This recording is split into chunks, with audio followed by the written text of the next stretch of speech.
Helvetia, votre assureur suisse.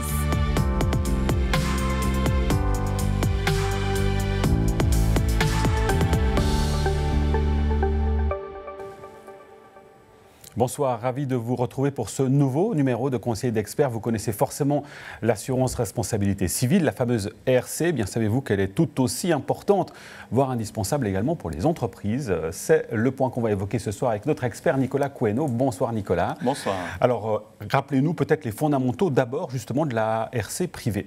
Voilà, merci. Un membre de la famille peut causer un dommage à une tierce personne en pratiquant le ski, le vélo ou en jardinant. Donc cette problématique est quasi identique pour une PME.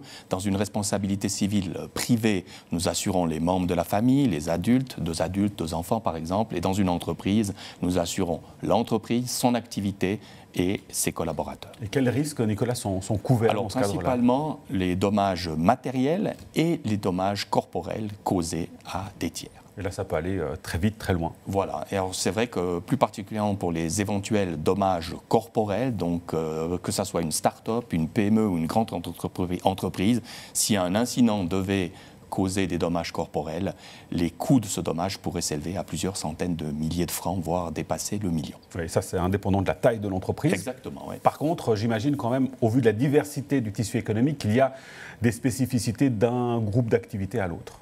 Exactement. En premier lieu, je pense qu'il y a trop de personnes qui croient que seules certaines activités à risque peuvent causer des dommages à un tiers. Donc, le risque zéro n'existe pas, on le sait bien. Voilà. Donc aujourd'hui, les dommages matériels sont assurés, les dommages corporels. Il y a aussi les pertes financières qui en résulteraient, ainsi que les frais consécutifs. Donc, et là, alors, on parle notamment, Nicolas, des fameux dommages et intérêts. Dans quelle mesure est-ce que la RC prend en charge justement ce cas-là ? Alors, les dommages d'intérêt, donc il faut s'imaginer qu'un potentiel lésé peut s'adresser à l'assureur. L'assureur va naturellement défendre son client. Ce n'est pas parce qu'il y a un potentiel lésé qu'on va verser une quelconque prestation. Donc il y a une sorte aussi de couverture d'assurance juridique. Voilà, une sorte de mini-couverture protection juridique qui ne va pas remplacer la véritable protection juridique. Celle-ci reste naturellement utile pour un chef d'entreprise. Elle va protéger son client, elle va le défendre et puis elle va aussi le permettre, dans certains cas, d'attaquer si c'est nécessaire pour se protéger d'une certaine façon. On va analyser évidemment la situation. Exactement. On le comprend bien. Mettons-nous à la place du ou de la chef d'entreprise. Oui. Comment est-ce qu'en tant que chef d'entreprise, je m'assure que je suis bien couvert à ce niveau-là ? Alors, je pense qu'il est important d'avoir un bon entretien avec son assureur. Il est là pour ça. Voilà. Parce que pour l'assureur, ce qui est important, c'est de connaître l'activité ou les activités de l'entreprise. Et ces activités peuvent, au fil des années, être modifiées, elles peuvent varier. Et si on a les bons éléments, c'est plus facile à proposer la bonne couverture, avec les bonnes couvertures complémentaires et spécifiques. Alors, de votre expérience, Nicolas, vous me disiez, juste avant l'enregistrement de cette émission, vous avez plus de 20 ans d'expérience. Quelles sont les plus grosses lacunes, finalement, que vous constatez dans le cadre justement de ces couvertures-là ? Alors les lacunes, elles peuvent être importantes, elles peuvent être diverses. Donc dans certains cas, il manque carrément la couverture. Donc dans ce cas-là, voilà, c'est un risque que l'entrepreneur a pris ou peut-être qu'il ne s'est pas rendu compte qu'il n'avait pas cette couverture-là. Donc malheureusement, ça existe encore. Et puis après, justement, dans la discussion avec son assureur, il a manqué des informations et l'assureur n'a peut-être pas proposé les couvertures adéquates. Donc il y a des couvertures spécifiques, par exemple pour les garagistes, les garages automobiles. Le fait que le garage prenne la voiture de son client, c'est une voiture confiée, donc il y a des couvertures complémentaires bien spécifiques qu'on propose selon l'activité. La même chose par exemple pour des entreprises dans le domaine du conseil, que ce soit un architecte, que ce soit un notaire.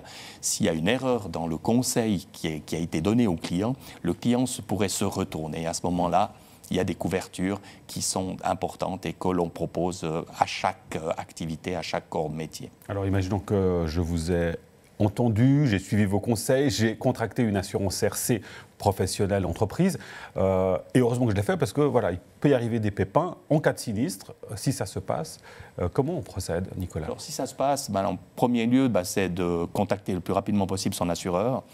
On a des collègues donc, au service des sinistres qui sont spécialisés dans le domaine, donc ils vont pouvoir aider le client rapidement, lui donner quelques conseils rapides.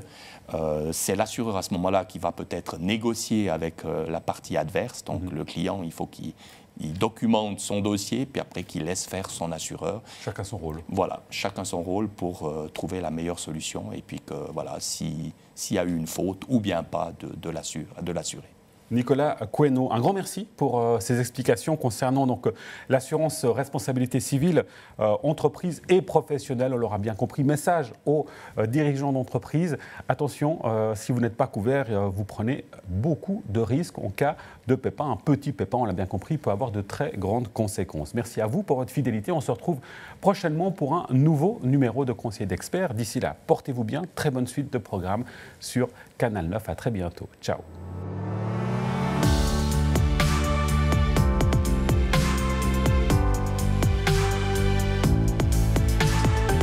Helvetia, votre assureur suisse.